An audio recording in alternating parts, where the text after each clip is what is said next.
ವಿದ್ಯಾರ್ಥಿಗಳೇ, ಕರ್ನಾಟಕ ಕಲಿಕಾ ನಿರ್ವಹಣಾ ವ್ಯವಸ್ಥೆಗೆ ಸ್ವಾಗತ.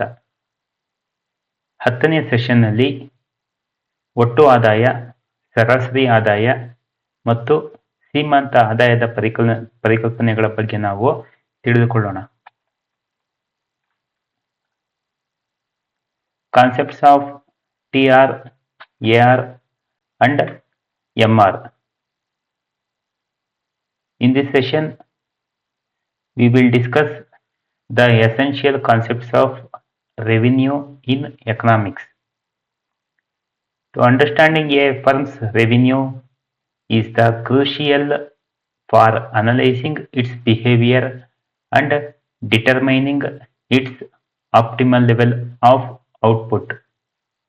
There are three primary concepts of revenue.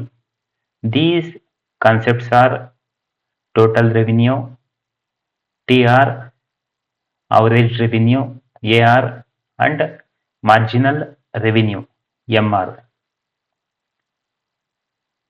Concepts of TR, AR, and MR. TR, AR ಮತ್ತು MR ಪರಿಕಲ್ಪನೆಗಳು. ಒಂದು ಉದ್ಯಮ ಸಂಸ್ಥೆಯ ನಡವಳಿಕೆಯನ್ನು ವಿಶ್ಲೇಷಿಸುವುದಕ್ಕಾಗಿ, ಆದರ್ಶ ಉತ್ಪಾದನಾ ಮಟ್ಟವನ್ನು ನಿರ್ಧರಿಸುವುದಕ್ಕಾಗಿ ಮತ್ತು ಮಾರುಕಟ್ಟೆಯ ಆಯಾಮವನ್ನು ಅರ್ಥ ಮಾಡಿಕೊಳ್ಳುವುದಕ್ಕಾಗಿ ಅರ್ಥಶಾಸ್ತ್ರದಲ್ಲಿ ಆದಾಯದ ಪರಿಕಲ್ಪನೆ ಅತ್ಯಂತ ನಿರ್ಣಾಯಕವಾದಂತಹ ಪಾತ್ರವನ್ನು ವಹಿಸುತ್ತೆ. ಮುಖ್ಯವಾಗಿ ಅರ್ಥಶಾಸ್ತ್ರದಲ್ಲಿ 3 ಆದಾಯದ ಪರಿಕಲ್ಪನೆಗಳನ್ನು ನಾವು ನೋಡಬಹುದು. ಮೊದಲನೇದಾಗಿ ಒಟ್ಟು ಆದಾಯ, TR ಅಂತಂದು ಕರೀತಾರೆ. ಎರಡನೇದಾಗಿ ಸರಾಸರಿ ಆದಾಯ, AR.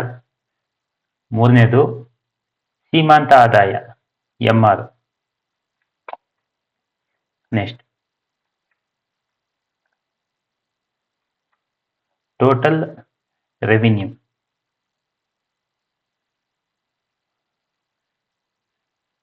Total revenue is the total amount of money a firm receives from selling all of its goods and services over a specific period. It represents the total income generated from selling the firm's output. The formula for total revenue is simple. It is TR equals P into Q.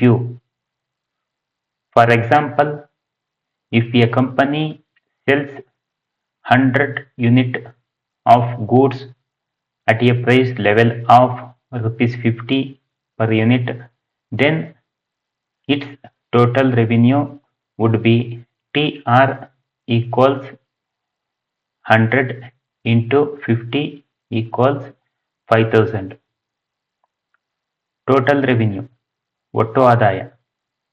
ಒಟ್ಟು ಆದಾಯ ಅಂದರೆ ಉದ್ಯಮ ಸಂಸ್ಥೆ ನಿರ್ದಿಷ್ಟ ಅವಧಿಯಲ್ಲಿ ತನ್ನ ಎಲ್ಲ ಸರಕು ಮತ್ತು ಸೇವೆಗಳ ಮಾರಾಟದಿಂದ ಪಡೆಯುವಂತಹ ಒಟ್ಟು ಹಣದ ಮೊತ್ತ ಅಂತಂದು ಹೇಳಬಹುದು. ಉದ್ಯಮ ತನ್ನ ಉತ್ಪನ್ನವನ್ನು ಮಾರಾಟ ಮಾಡುವುದರಿಂದ ಸೃಷ್ಟಿಯಾಗುವಂತಹ ಆದಾಯವನ್ನು ಇದು ಒಟ್ಟು ಆದಾಯ ಪರಿಗಣಿಸುತ್ತೆ. ಒಟ್ಟು ಆದಾಯವನ್ನು ಲೆಕ್ಕ ಹಾಕುವಂತಹ ಒಂದು ಸರಳ ಸೂತ್ರ ಅಂದರೆ TR equals P into Q. ಇಲ್ಲಿ TR ಅಂದರೆ ಒಟ್ಟು ಆದಾಯ, P ಅಂದರೆ ಸರಕು ಅಥವಾ ಸೇವೆಯ ಪ್ರತಿ ಯೂನಿಟ್ನ ಬೆಲೆ, ಮತ್ತು Q ಅಂದರೆ ಮಾರಾಟವಾದಂತಹ ಸರಕು ಸೇವೆಗಳ ಪ್ರಮಾಣ.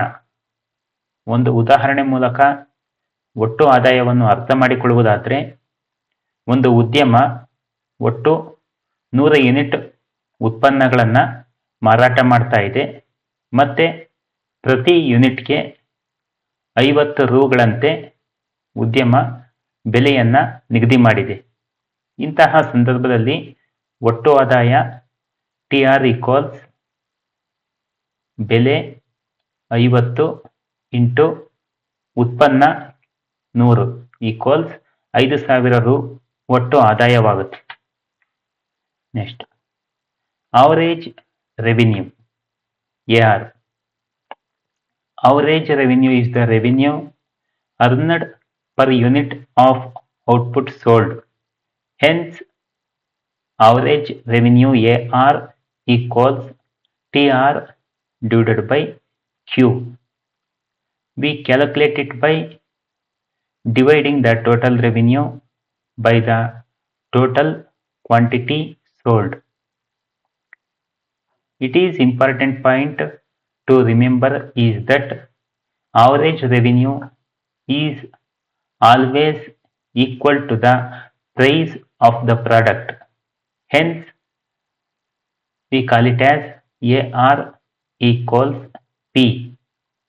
Because of this, the average revenue is essentially the firm's demand curve, showing the price at which different quantities can be sold.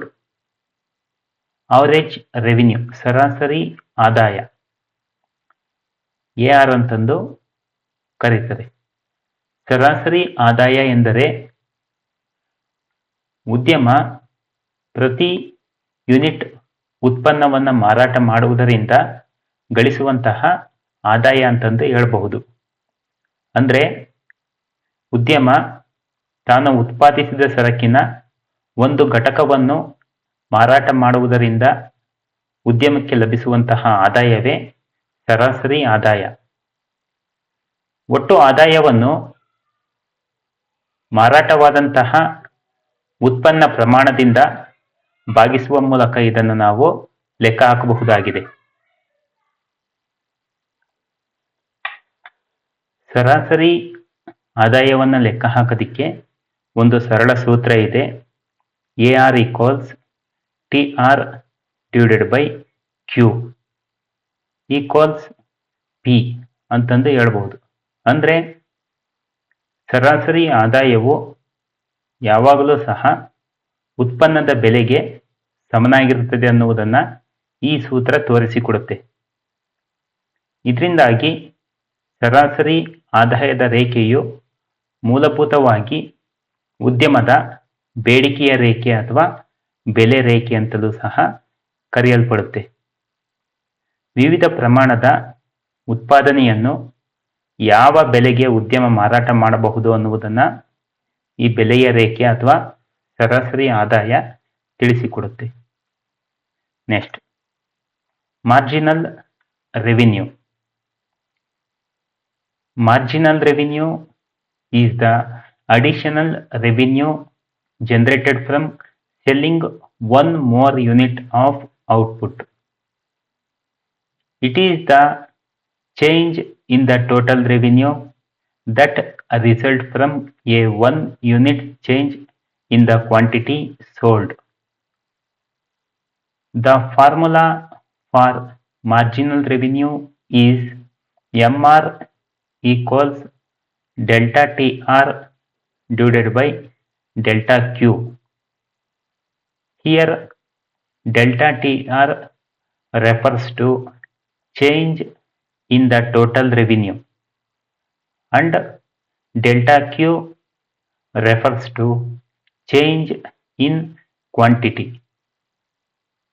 For example, if a firm selling 5 units of output that gives rupees 200 of revenue, and in another situation a firm selling 6 units of output that gives rupees 230 of income.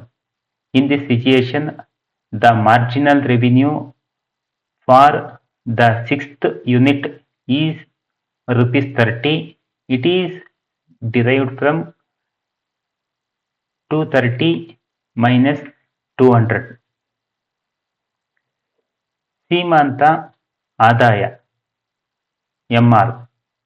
ಸೀಮಾಂತ ಆದಾಯ ಅಂದರೆ ಒಂದು ಹೆಚ್ಚುವರಿ ಘಟಕದ ಉತ್ಪಾದನೆಯನ್ನು ಮಾರಾಟ ಮಾಡುವುದರಿಂದ ಉದ್ಯಮಕ್ಕೆ ಲಭಿಸುವಂತಹ ಹೆಚ್ಚುವರಿ ಆದಾಯ ಅಂತಂದು ಹೇಳಬಹುದು. ಇದು ಮಾರಾಟವಾದಂತಹ ಪ್ರಮಾಣದಲ್ಲಿ 1 ಯೂನಿಟ್ ಬದಲಾವಣೆಯಿಂದ ಒಟ್ಟು ಆದಾಯದಲ್ಲಾಗುವಂತಹ ಬದಲಾವಣೆ ಎಷ್ಟು ಎನ್ನುವುದನ್ನು ಮಾಪನ ಮಾಡುವಂತಹ ಒಂದು ವಿಧಾನವಾಗಿದೆ. MR ಅನ್ನು ಕಂಡುಹಿಡಿಯೋದಕ್ಕೆ ಒಂದು ಸರಳವಾದಂತಹ ಸೂತ್ರ ಇದೆ. MR equals delta TR divided by delta Q.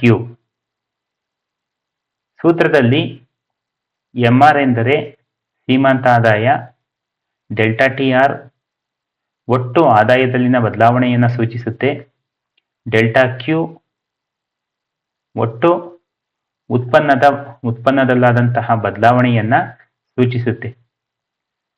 ಸಾಮಾನ್ಯವಾಗಿ ಕನಿಷ್ಠ ವಿಶ್ಲೇಷಣೆಗಾಗಿ 1 ಯೂನಿಟ್ ಬದಲಾವಣೆಯನ್ನು ನಾವು ಒಂದು ಉದಾಹರಣೆಯಾಗಿ ಕೊಡಬಹುದು. ಉದಾಹರಣೆಗೆ, ಉದ್ಯಮ 5 ಯೂನಿಟ್ ಉತ್ಪನ್ನಗಳನ್ನು ಮಾರಾಟ ಮಾಡಿ 200 ರೂಗಳಷ್ಟು ಒಟ್ಟು ಆದಾಯವನ್ನು ಗಳಿಸ್ತಾ ಇದೆ ಮತ್ತು 6 ಯೂನಿಟ್ ಉತ್ಪನ್ನವನ್ನು ಮಾರಾಟ ಮಾಡಿ 230 ರೂಗಳಷ್ಟು ಒಟ್ಟು ಆದಾಯವನ್ನು ಗಳಿಸ್ತಾ ಇದೆ. ಹೀಗೆ ಬದಲಾದಂತಹ ಸ್ಥಿತಿಯಲ್ಲಿ 6ನೇ ಯೂನಿಟನ್ನು ಮಾರಾಟ ಮಾಡಿದಂತಹ ಸಂದರ್ಭದಲ್ಲಿ ಉದ್ಯಮದ ಒಟ್ಟು ಉದ್ಯಮದ ಸೀಮಾಂತ ಆದಾಯ ಯಾವ ಥರ ಇರುತ್ತೆ ಅಂತಂದು ಸೂತ್ರದಲ್ಲಿ ಹೇಳಿರುವಂತೆ MR equals delta TR. Delta TR ಅಂದರೆ TR ನಲ್ಲಾದಂತಹ ಬದಲಾವಣೆ, ಒಟ್ಟು ಆದಾಯದಲ್ಲಾದ ಬದಲಾವಣೆ 230 ಮೈನಸ್ 200 ಈಕ್ವಲ್ಸ್ 30. ಅದೇ ಥರ ಡೆಲ್ಟಾ Q ಮಾರಾಟದಲ್ಲಾದಂತಹ ಬದಲಾವಣೆ ಅಂದರೆ 6 ಮೈನಸ್ 5 ಈಕ್ವಲ್ಸ್ 1. ಹಾಗಾಗಿ ಡೆಲ್ಟಾ TR ಅಂದರೆ 30 ಡಿವೈಡೆಡ್ ಬೈ ಡೆಲ್ಟಾ Q ಅಂದರೆ 1. ಹಾಗಾಗಿ 30 ಡಿವೈಡೆಡ್ ಬೈ 1 ಈಕ್ವಲ್ಸ್ 30. ಇದು ಉದ್ಯಮದ ಸೀಮಾಂತ ಆದಾಯ. ಸಾಮಾನ್ಯವಾಗಿ ಲಾಭ ಗರಿಷ್ಠೀಕರಣಕ್ಕೆ ಸಂಬಂಧಿಸಿದಂತೆ, ಉತ್ಪನ್ನ ಮತ್ತು ಬೆಲೆಗೆ ಸಂಬಂಧಿಸಿದಂತೆ ಸೂಕ್ತವಾದಂತಹ ತೀರ್ಮಾನಗಳನ್ನು ತೆಗೆದುಕೊಳ್ಳುವುದಕ್ಕಾಗಿ MR ಪರಿಕಲ್ಪನೆಯು ಅತ್ಯಂತ ಮಹತ್ವದ್ದಾಗಿದೆ.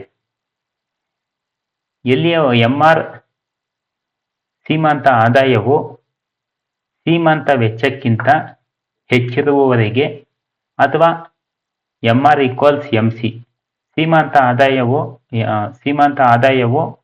ಸೀಮಾಂತ ವೆಚ್ಚಕ್ಕೆ ಸಮನಾಗಿರುವವರೆಗೆ ಉದ್ಯಮ ತನ್ನ ಉತ್ಪಾದನೆಯನ್ನು ಮುಂದುವರಿಸಬಹುದು. ಇದು ಉದ್ಯಮದ ಲಾಭವನ್ನು ಹೆಚ್ಚಿಸುತ್ತದೆ. ಹೀಗೆ ಉದ್ಯಮ ಆದರ್ಶ ಉತ್ಪಾದನಾ ಮಟ್ಟವನ್ನು ನಿರ್ಧರಿಸುವಲ್ಲಿ MR ಅತ್ಯಂತ ಪ್ರಮುಖ ಪಾತ್ರವನ್ನು ವಹಿಸುತ್ತೆ. Thank you.